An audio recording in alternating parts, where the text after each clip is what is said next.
میرے رسول پاک علیہ السلام کا دروازہ سب سے بڑا دروازہ ہے، حضور کا دروازہ سب سے بڑا دروازہ ہے، لیکن میرے دوستو یاد رکھنا، نبی پاک علیہ السلام نے بھی لوگوں کو جب رستہ دکھایا ہے تو رب کریم کا رستہ دکھایا ہے، اللہ کا رستہ دکھایا، اللہ کریم کا رستہ دکھایا، لوگوں رب کی طرف توجہ کرائی۔ میرے رسول کریم سید عالم صلی اللہ تعالی علیہ وسلم نے لوگوں کی اللہ کی جانب توجہ کرائی اور لوگوں سے یہ کہا کہ وہ اپنے رب کریم کی جانب اپنا ذہن رکھیں، اپنی توجہ اپنے اللہ کی جانب مبذول کریں۔ میری بات کو اچھے طریقے سے سمجھیے گا، علم اللہ تبارک و تعالی عطا کرتا ہے تو اسے اللہ کی عطا ہی سمجھنا چاہیے۔ کچھ لوگوں کے پاس علم ہوتا ہے پر علم نافع نہیں ہوتا، وہ ٹامک ٹونیاں مارتے رہتے ہیں ساری زندگی۔ علم کو اللہ کی عطا سمجھیں، اپنی عقل پر اپنے شعور پر زیادہ بھروسہ نہ سمجھیں، نظر اللہ پہ رکھیں۔ حضرت مولا علی شیر خدا کرم اللہ تعالی وجہہ الکریم سے کسی نے پوچھا تھا بڑا عالم کون ہوتا ہے؟ ہمارے ہاں تو اب وہ والے عالم پائے جاتے ہیں نا، اللہ ماشاءاللہ، جو ممبر پہ بیٹھتے ہیں تو دعوے ہی دعوے ہیں، ممبر پہ بیٹھتے ہیں تو دعوے ہی دعوے ہیں، اس طرح کے عالم ہمارے ہاں پائے جاتے ہیں۔ وہ ہر بات میں دعویٰ کرتے ہیں، میں یہ کر دوں گا، میں وہ کر دوں گا۔ یہ مزاج علماء کا نہیں۔ حضرت علی المرتضیٰ سے کسی نے پوچھا بڑا عالم کون ہوتا ہے؟ فرمایا بڑا عالم وہ ہوتا ہے کہ جسے مسئلے کا پتہ نہ ہو تو وہ کہہ دے مجھے نہیں پتا، میں پتہ کر کے بتاؤں گا، غلط بات بیان نہ کرے۔ امام مالک سے کسی نے کوئی مسئلہ پوچھا تو آپ فرمانے لگے مجھے اس سوال کا جواب نہیں آتا، ہمارے بزرگ سمجھاتے کیا ہے؟ وہ کہنے لگا آپ اتنے بڑے امام ہیں تو اس سوال کا جواب نہیں آتا۔ آپ فرمانے لگے اگر مجھے ہر سوال کا جواب آتا پھر تو میں خدا ہوتا، مجھے ہر سوال کا جواب نہیں آتا، مجھے تو اتنا آتا ہے جتنا میرے رب نے مجھے عطا کر دیا ہے۔ اپنی نظر اللہ پہ رکھیں، نکل آئیں اس معمے سے باہر کہ میں کوئی بلا ہوں، مجھے بڑا پتہ ہے، میرے پاس 6 ڈگریاں ہیں، مجھے 10 جگہ پہ تدریس کا شغف حاصل ہے، اس سے نکلیں باہر۔ قرآن مجید دیکھیے گا، اللہ تعالیٰ نے ارادہ قدرت فرمایا کہ میں حضرت آدم کو بناؤں گا، پھر بنانے کے بعد فرمایا فرشتوں سجدہ کرو آدم کو، سب نے سجدہ کیا الا ابلیس ابا واستکبر وکان من الکافرین، سب نے سجدہ کیا سوائے ابلیس کے، اس نے انکار بھی کیا، تکبر بھی کیا اور کافروں میں سے ہو گیا۔ تو یہ جب اللہ تعالیٰ نے سجدہ کرایا تو کیسے کرایا؟ اللہ تبارک و تعالیٰ نے نا حضرت آدم کو علم سکھایا خود، وعلم آدم الاسماء کلہا، خود اللہ فرماتے ہیں کہ میں نے جناب آدم علیہ السلام کو تمام اشیاء کے نام سکھائے، سب اشیاء کے نام سکھائے۔ تو وہ چیزیں پھر میں نے نا، اللہ فرماتے ہیں میں نے فرشتوں پہ پیش کی، میں نے کہا کہ بتاؤ ان کے نام کیا ہے، تو فرشتوں نے جو جواب دیا ہے وہ سمجھنے والا ہے۔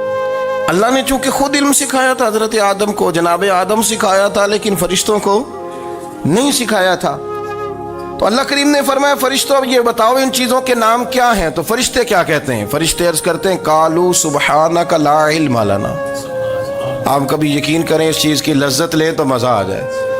کہا قالوا سبحانک، کہنے لگے تو پاک ہے، قالوا سبحانک، کہنے لگے تو بھئی آدم علیہ السلام کو نام سکھا لیے، پھر فرشتوں کے سامنے وہ چیزیں پیش کر کے کہا ان چیزوں کے نام بتاؤ، تو فرشتے کیا کہتے ہیں؟ کہتے ہیں قالوا سبحانک، تو پاک ہے، لا علم لنا، ہمارے پاس کوئی علم نہیں، الا ما علمتنا، ہمیں تو اتنا پتہ ہے جتنا تو نے ہمیں سکھا دیا ہے، ہمیں تو اتنا پتہ ہے جتنا تو نے ہمیں، لا علم لنا، ہمارے پاس کوئی علم نہیں ہے، اتنا ہی پتہ ہے جتنا تو نے ہمیں سکھا دیا ہے، اس سے زیادہ ہمارے پاس علم۔ اور یہ کیوں تو نے ہمیں جتنا سکھایا اتنا پتہ ہے؟ فرشتے یہ نہیں کہتے یا اللہ تو زیادہ سکھا، آدم کو دیا تو ہمیں بھی دے، یہ نہیں فرمایا، فرمایا انکا انت العلیم الحکیم، اے اللہ تو علم والا بھی ہے اور حکمت والا بھی ہے، تجھے پتہ ہے کس کو کتنا دینا ہے، جتنا تو نے مناسب سمجھا جناب آدم کو دیا، اور جتنا تو نے بہتر سمجھا وہ تو نے ہمیں عطا فرمایا۔ تو اگر آپ کے پاس علم ہے، کہیں نالج ہے، اس کو اللہ کی عطا سمجھے۔ ہمارے ہاں بہت سارے لوگ بن کے بیٹھ جاتے ہیں، میں اکثر کہتا ہوں کہ پھر وہ دعوے کرتے ہیں میرے علاقے والے جاہل ہیں، میرے شہر والے جاہل ہیں، میرے خاندان والے پڑھے نہیں، یہ آپ کا دعویٰ ہے، یہ آپ کو خراب کر دے گا۔ ہم نے بہت سارے ایسے لوگ دیکھے جو بہت بڑے عالم تھے، لیکن اللہ جب لینے پہ آیا تو عقل ہی لے گیا، شعور ہی چلا گیا، حافظے ختم ہو گئے۔ آپ دیکھتے ہیں بڑھاپے میں کچھ لوگ ایسے ہوتے ہیں کہ جن کو یہ بھی یاد نہیں رہتا کہ میرا نام کیا ہے، میں کہاں ہوں، مجھے کدھر جانا ہے۔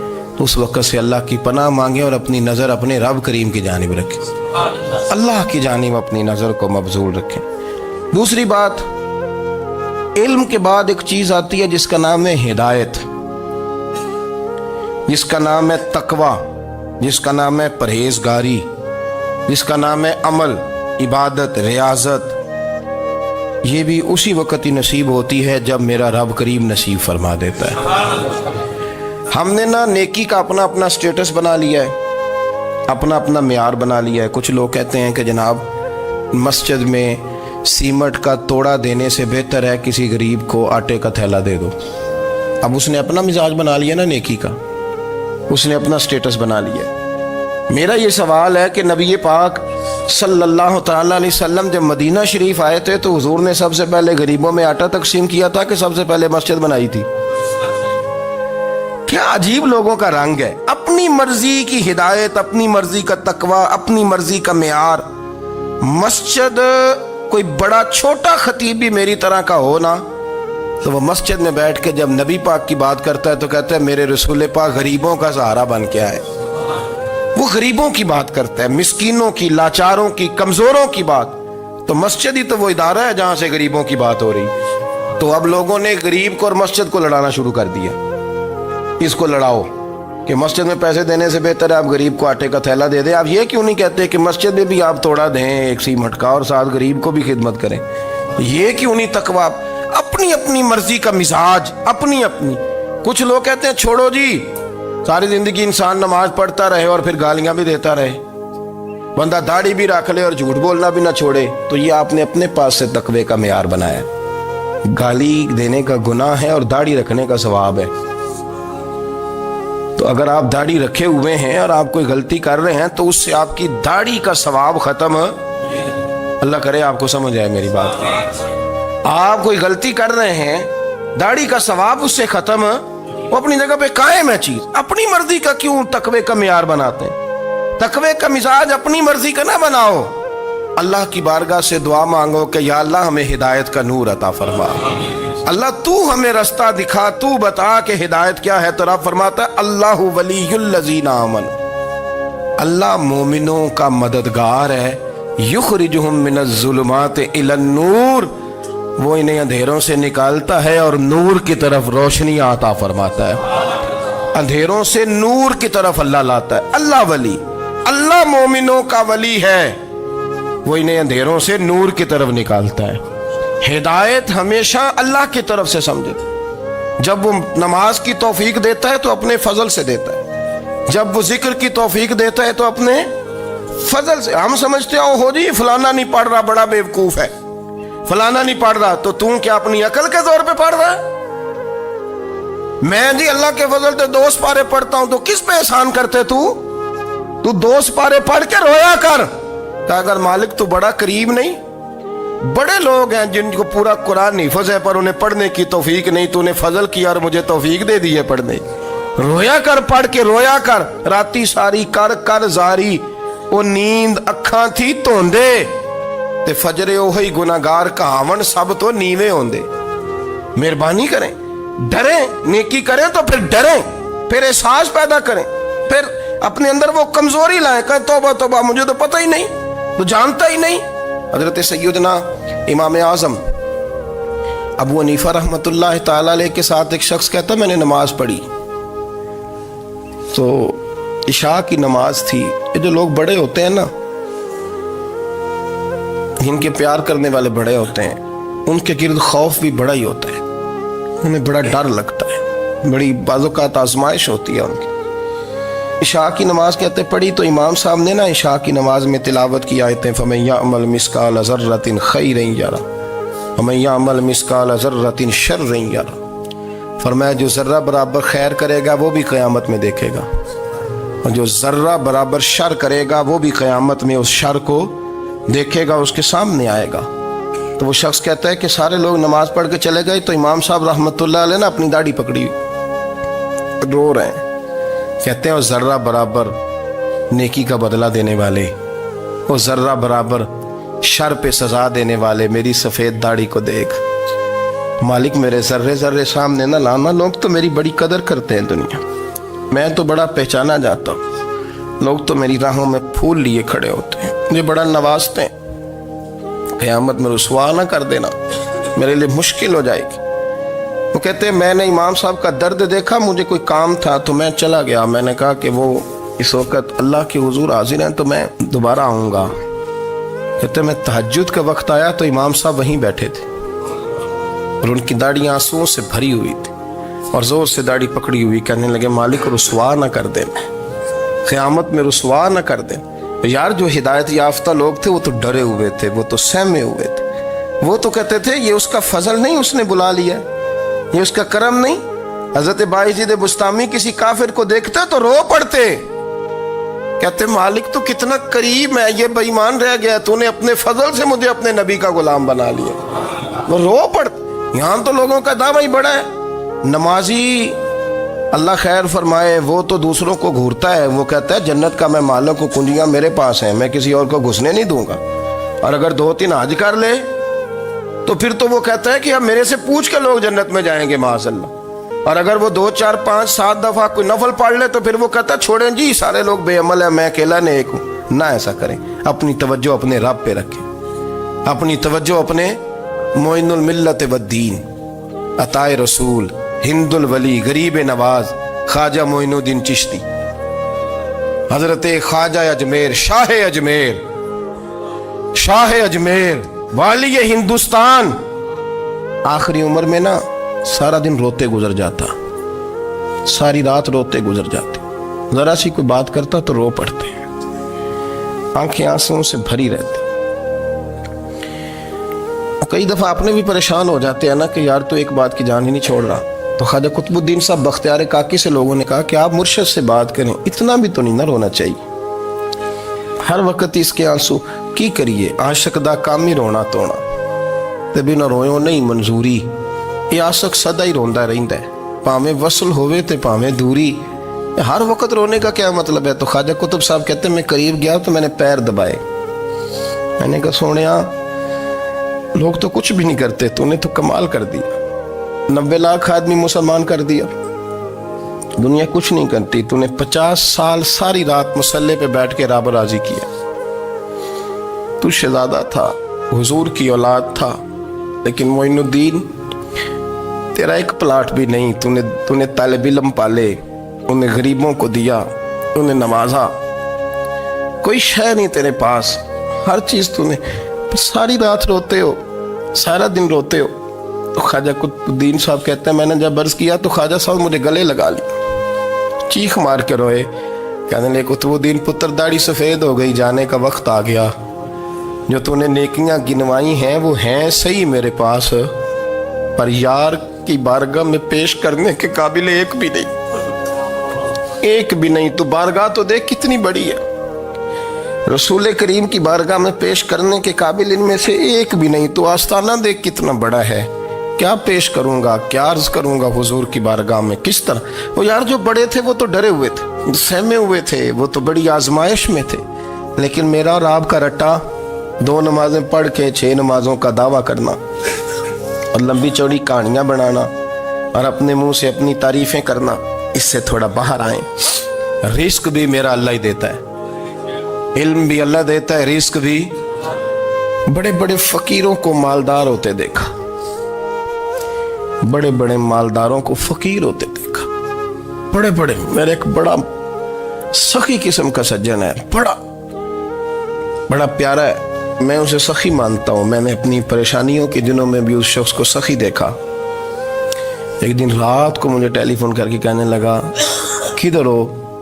میں نے کہا میں گھر ہوں. نہیں اکثر سفر میں ہوتے ہو نا؟ میں نے کہا طبیعت کیسی ہے؟ ٹھیک ہے، بس حال چال پوچھنا تھا. میں نے سمجھائی، میں نے کہا یار یہ کوئی مسئلہ ہے، ورنہ رات کے 2 بجے کوئی حال پوچھنے کو فون تو نہیں نہ کرتا، کوئی مطلب ایسا تو مسئلہ نہیں نا. تو میں نے بیک کال کی, میں نے کہا یار میری بات سن, مسئلہ کیا؟ کہ نہیں کچھ نہیں دل کر رہا تھا. میں کہا میری گل سن, رہے ہیں اسی 4-5 سال کٹھے, میں تین جاننا, اصل بات کر. کہنے لگا مکان بھی بڑا ہے, سارا کچھ ٹھیک ہے, پر وہ بڑا ہی بے نیاز ہے. کچھ حالات اس قسم کے آ گئے ہیں کہ لوگوں کو بتاؤں بھی تو لوگ ماننے کو تیار نہیں. زیادہ نہیں, مجھے نا تھوڑے سے پیسوں کی ضرورت ہے, کوئی 15-20 ہزار اگر مل جائیں میری ضرورت. آپ یقین کریں میں روتا رہا ساری رات. میں نے کہا مہربانہ تیرا کس طرح کریں گے, اس سے لے کے زمانہ استعمال کرتا تھا, پر بے پرواہی ویکھ نہ سجڑ دی, جتھے کسے دی پیش نہ جاوے انہیں تاجہ والے در در رولے تے منگتیاں تخت بٹھاوے. سجنا کسے نو کارا مل دئی, کوئی کعبے خالی آوے. واللہ خیر الرازقین, وقت تو دائیں بائیں نہ جا, رزق تو تجھے میں دوں گا, میں ہوں بہتر رزق دینے والا. بڑے بڑے بادشاہ, بڑے بڑے شہنشاہ, بڑے بڑے لوگ, ہاتھوں میں کاسے, فقیریاں. ام ربیعہ کہا کرتی تھیں, بڑی نیک اور صالح خاتون تھیں. وہ کہتی ہیں کہ میں نا بڑے امیر آدمی کی بیوی تھی, اپنے شوہر کے ساتھ چھت پہ بیٹھی تھی تو نیچے فقیر مانگنے والا آیا. اس نے بڑے درد سے صدا کی تو میں نے اپنے شوہر سے کہا کچھ دے دیں. کہا دفع کر, ان لوگوں نے دھندا بنایا ہوا ہے. کہتی میں میکے سے بھی بڑا مال لے کے آئی تھی, میرے ماں باپ بڑے امیر تھے, تو میں نے نا چوری اپنے خامہ سے نظر بچا کے باتھ روم جانے کے بہانے گئی, اور نیچے جا کے 5 دینار میں نے اس فقیر کی ہتھیلی پہ رکھے. کہتے اس نے 5 دینار دیکھے, پھر میری طرف دیکھا تو میں نے اس کی آنکھوں میں آنسو چمکتے دیکھے. کہنے لگے بی بی رب تیرا بھلا کرے, میں 3 دنوں کا بھوکا ہوں. کہ وہ چلا گیا. میں گھر آ گئی, جب باہر آئی تو میرا شوہر کہنے لگا تو اتنی اب اتنی تو تیز ہو گئی ہے, اور تو اتنی خود مختار ہو گیا, میرے بغیر پوچھے مال خرچ کرے گی, جا تجھے 3 طلاقیں. کہتی میں بالدار اور وزادار باپ کی بیٹی تھی, طلاق لے کے گھر آئی تو میرا باپ ٹوٹ گیا, چارپائی پہ چلا گیا. اوہو یہ کیا بن گیا. کہتی بڑی تکلیف رہی. 1-2 سال کے بعد میرے ابا نے میری شادی کر دی. اب جس شوہر کے پاس گئی وہ بڑا نیک تھا, پرہیزگار تھا, اللہ نے بہترین صلہ دیا. کہتی چھت پہ بیٹھی تھی, دروازے پہ فقیر آیا, میں نے شوہر سے کہا کچھ دے دوں. کہنے لگا 5 نہ دینا, 15 دینا, 20 دینا, میں فقیر ہوں, میں نے فقر سے دولت دیکھی ہے, اسے خالی نہ لوٹانا. کہتی ہے کہ میں نیچے گئی اور جب میں نے اس کی طرف دینار بڑھائے تو میری چیخ نکلی, پیسے پھینک کے میں بے ہوش ہو کے گری. میرا شوہر نے آ کے اٹھایا, اندر لے گیا, پانی منہ پہ چھڑکا. کہنے لگا تجھے کیا ہوا؟ کہنے لگی یہ جو مانگنے آیا یہ میرا پہلا شوہر تھا, وہی تھا جو کہتا تھا کہ تو 5 دینار دے آئیے, جا تجھے 3 طلاقیں. پڑھو نا حدیث پاک. میرے نبی پاک علیہ السلام نے فرمایا ایک بندہ گنجا تھا. گنجا, کوئی ترتیب آگے پیچھے ہو جائے تو مفہوم کے لحاظ سے, لیکن میں مفہوم اس کا واضح کرتا ہوں. ایک گنجا تھا, کوئی شے نہیں تھی, سر پہ بال بھی نہیں تھے, رویا کرتا تھا. اللہ تعالیٰ نے فرشتے کو بھیجا, تجھے کیا چاہیے؟ تو کہنے لگا بال آ جائیں اور تھوڑا مال آ جائے. فرشتے نے ہاتھ پھیرا تو بال بھی آ گئے, تو بکریاں بھی آ گئیں, لائنیں لگ گئیں, مال ہی مال ہو گئے. دوسرے کے پاس گیا, وہ کوڑا تھا, اس کو جا کے کہا کیا چاہیے؟ کہنے لگا شفا ہو جائے اور کچھ اللہ تعالیٰ آسانی کر دے. شفا بھی ہو گئی, گائیں بھی دے دی, بھینسیں بھی دے دی, مال ہی مال ہو.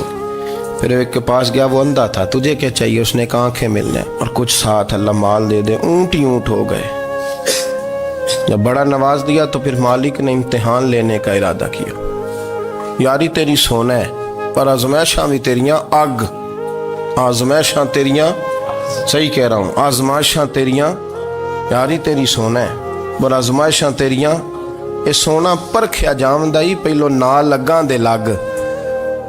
اللہ نے فرمایا آزمائش کرو. سب سے پہلے گنجے کے پاس آئے, اسے کہا اللہ کے رستے میں کچھ دیکھا نہیں لگا, میرے خرچے ہی بڑے. دیکھو تو صحیح کتنی مشکل میں وقت گزارتا ہوں, حال ہی کوئی نہیں. تو اس نے کہا میں نے تو سنا ہے تو گنجا اور بھوکا ننگا تھا. کہنے لگا میں تو جدی پشتی رئیس اعظم ہوں, تجھے کس پاگل نے کہا ہے بھاگ جا؟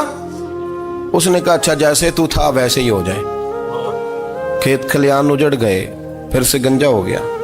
حضور علیہ السلام فرمانے لگے, پھر وہ اس کے پاس گیا جو کوڑا تھا, اسے کہا کچھ دے. کہنے لگا خرچے ہی بڑے. اب پوچھ لیں کسی امیر آدمی سے، کہے گا چکی کے نیچے ہاتھ ہے میرا، میرے سے زیادہ تو پریشان بندہ ہی کوئی نہیں، کیا بتاؤں آپ کو، اتنا ٹیکس ہے، اتنا جرمانہ ہے، فلانی شے، بڑا کچھ گنواتے ہیں لوگ۔ اس نے کہا میں نے تو سنا تو پہلے کوڑا تھا۔ اس نے کہا جا دوڑ جا، میں تو رئیس اعظم ہوں، دادا بھی پردادا بھی اور ساری نسل ہی۔ اس نے کہا اچھا جیسے تو تھا ویسے ہی ہو جائے۔ پھر وہ گیا اندھے کے پاس اور جا کے کہا اللہ کے نام پہ کچھ دے۔ تو کہنے لگا رب کے نام پہ؟ یہ کھڑے ہیں اونٹ، جتنے تیرے دل کرے لے دا۔ اس نے کہا کیا معنی اس بات کا؟ کہنے لگا یار تجھے کیا بتاؤں، میں تو اندھا تھا، میں نے تو کبھی دنیا دیکھی نہیں تھی، پھر اس کریم نے فضل کیا تو مجھے بڑا کچھ دکھایا، میں کیا بتاؤں، میرا دل کر رہا ہے کہہ دوں کہ پھر اس نے کعبہ دکھایا، پھر اس نے روضہ رسول دکھایا،